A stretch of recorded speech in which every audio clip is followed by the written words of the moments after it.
लोगों के चेहरे बेनकाब हुए, कई पार्टियों के चेहरे बेनकाब हुए, कई नेताओं के चेहरे बेनकाब हुए, कई सामाजिक संगठनों के चेहरे बेनकाब हुए, और सबसे ज्यादा बेनकाब अगर कोई नारा हुआ है तो वो नारा है जो नारा लग रहा था कि जात पात की करो विदाई, हिंदू हिंदू भाई भाई।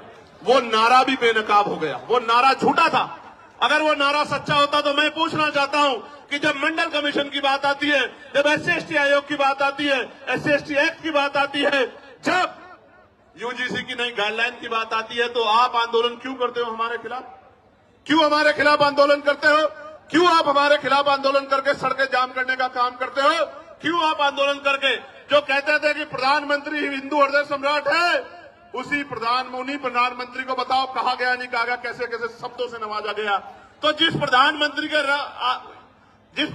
के राज में आपको EWS मिला, उन्हीं प्रधानमंत्री को जब एक आपको काल्पनिक ऐसा लगा कि भाई हमारे बच्चों के ऊपर जो है जांच बैठ सकती है, उनपे जो है उनपे मुकदमा दर्ज हो सकता है, सिर्फ काल्पनिक, कोई मामला सामने नहीं आया।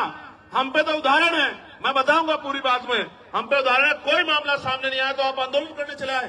क्योंकि जब भी मंडल कमीशन कहां से हिंदुओं के खिलाफ था, मुझे बताओ। अगर मेरे भाइयों को कुछ मिल रहा है और मैं विरोध कर रहा हूं तो मैं कहां से उनका भाई हुआ, आप मुझे बताओ। देखो बहुत कुछ बेनकाब हुआ।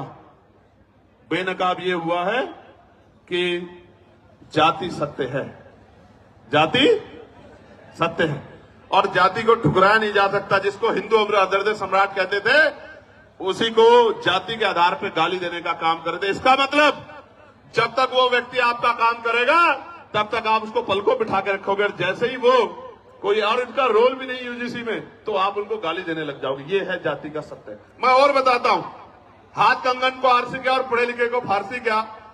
कल ही एक मामला हुआ एक बैंक में, 2 बेटियां थी। वो एक बेटी कहती है कि मैं ठाकुर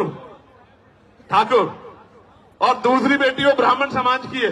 मैं तो तमाम महिलाओं का सम्मान करता हूं, लेकिन आप देखो कि उन्होंने क्यों नहीं कहा कि मैं हिंदू हूं, और दूसरी बेटी ने क्यों नहीं कहा मैं हिंदू। एक ने कहा मैं ठाकुर, दूसरी ने कहा मैं ब्राह्मण हूं, और दोनों अपने अपने समाज से समर्थन मांग रही हैं, और दोनों के विरोध में एक दूसरे के समाज के लोग गाली बकने का काम कर रहे हैं।